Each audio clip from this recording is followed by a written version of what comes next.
मोरहाबादी में शहीद-ए-आजम भगत सिंह की प्रतिमा को लगाने के लिए 20 दिनों से राजभवन के समक्ष धरने पर बैठे राष्ट्रीय युवा शक्ति के अध्यक्ष उत्तम यादव ने कहा कि यदि 23 मार्च से पहले अगर शहीद-ए-आजम भगत सिंह की प्रतिमा को नहीं लगाया गया तो मैं खुद ही शहीद हो जाऊंगा।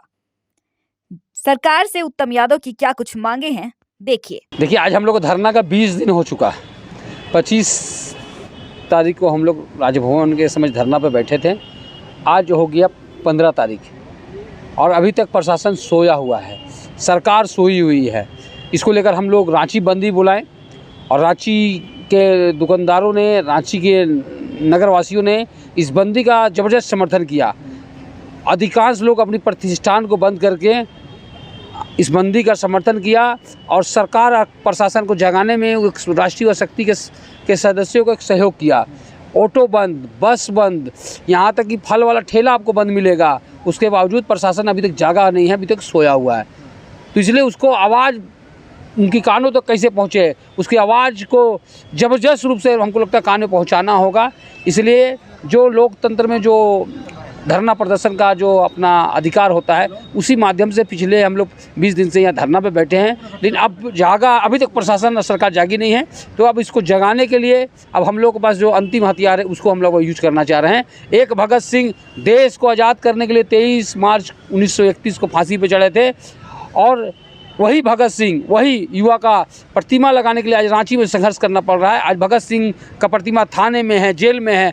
उन्हें उन प्रतिमा को थाने से छुटाने के लिए सम्मानपूर्वक स्थान दिलाने को लेकर 23 मार्च को उनके शहादत दिवस पर उत्तम यादव फांसी पर चढ़ने का ऐलान किया हूं, क्योंकि अब थक गए हैं। अब भगत सिंह का अपमान देखा नहीं जाता है। जिस भगत सिंह को देश के एक नौजवान, देश के 140 करोड़ देशवासियों उनको सम्मान करता है, उस भगत सिंह का अपमान अब बर्दाश्त से बाहर है। आम आदमी जिसका कोई अस्तित्व नहीं, उसका प्रतिमा शहर में लगा दिया जाता है, लेकिन जिसका प्रतिमा लगना चाहिए। हम लोग क्या पाप किए हैं? जो काम